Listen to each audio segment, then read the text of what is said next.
ফরিদপুর বাংলাদেশের অন্যতম ঐতিহ্যবাহী জেলা, যেখানে ইতিহাস, সংস্কৃতি, প্রকৃতি এবং আধুনিক স্থাপনার অপূর্ব মেলবন্ধন দেখা যায়। এই জেলার প্রতিটি কোণায় লুকিয়ে আছে অমূল্য প্রত্নতাত্ত্বিক নিদর্শন, প্রাকৃতিক সৌন্দর্য এবং ঐতিহাসিক গুরুত্ব। আজকের এই ভিডিওতে আমরা আপনাদেরকে ফরিদপুরের শীর্ষ 10টি দর্শনীয় স্থানের সাথে পরিচয় করিয়ে দেব, যা পর্যটকদের মুগ্ধ করে রাখবে। আসুন শুরু করি ফরিদপুরের এই অনন্য ভ্রমণ যাত্রা। 10 নম্বরে রয়েছে কুমার নদী। কুমার নদী ফরিদপুরের অন্যতম সুন্দর নদীগুলোর একটি। নদীটির পাড় জুড়ে রয়েছে শীতল বাতাস ও সবুজের সমারোহ।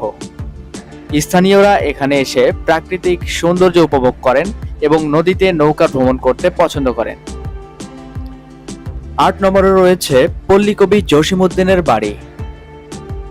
ফরিদপুর জেলার সদর উপজেলায় অবস্থিত পল্লীকবি জসিমউদ্দিনের বাড়ি বাংলা সাহিত্যের একটি গুরুত্বপূর্ণ অংশ। কুমার নদীর তীরে অবস্থিত এই বাড়িটি সেই স্থান যেখানে পল্লীকবি তার জীবনের সেরা সময় কাটিয়েছেন। বাড়িতে রয়েছে পুরনো 4টি টিনের ঘর, যেখানে কবির ব্যবহৃত নানান জিনিসপত্র সংরক্ষিত রয়েছে।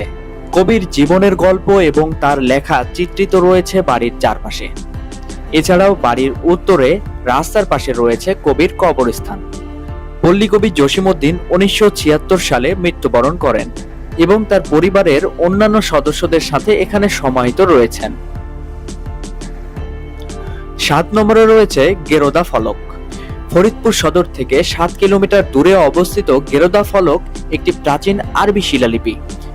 এটি 1604 খ্রিস্টাব্দে নির্মিত হয়েছিল এবং গেরোদা মসজিদের কেন্দ্রবিন্দু হিসেবে ব্যবহৃত হয়। এই ফলকটি শাহ আলী বাগদাদি নির্মিত একটি প্রাচীন মসজিদের ভগ্নাংশের উপর স্থাপিত হয়েছিল। গেরোদা মসজিদ এবং এর আশেপাশে থাকা মূল্যবান নিদর্শন, যেমন শাহ আলী বাগদাদির ব্যবহৃত সামগ্রী এবং প্রাচীন ইসলামী নিদর্শনগুলো ইতিহাস প্রেমীদের কাছে দারুণ আকর্ষণীয়। 6 নম্বরে রয়েছে সাতইর মসজিদ। বোয়ালমারী উপজেলার সাতইর গ্রামে অবস্থিত সাতইর মসজিদটি প্রায় 700 বছর পুরনো। সুলতানি আমলের এই 9 গম্বুজ বিশিষ্ট মসজিদটি স্থাপত্য শৈলীতে অনন্য। মসজিদটি নির্মাণের পর দীর্ঘ সময় পরিত্যক্ত থাকলেও পরবর্তীতে 20 শতাব্দীতে পুনরায় সংস্কার করা হয়। মসজিদের ভেতরের পাথরের স্তম্ভ এবং খিলান বিশিষ্ট মেহরাব বিশেষ আকর্ষণীয়। মসজিদের আশেপাশে থাকা স্থানীয় লোককথা এবং ঐতিহাসিক গ্র্যান্ড ট্যাঙ্ক রোডের গুরুত্ব পর্যটকদের এখানে ভ্রমণে আকৃষ্ট করে। 5 নম্বরে রয়েছে মধুমতি নদী। বাংলাদেশের দক্ষিণ পশ্চিমাঞ্চল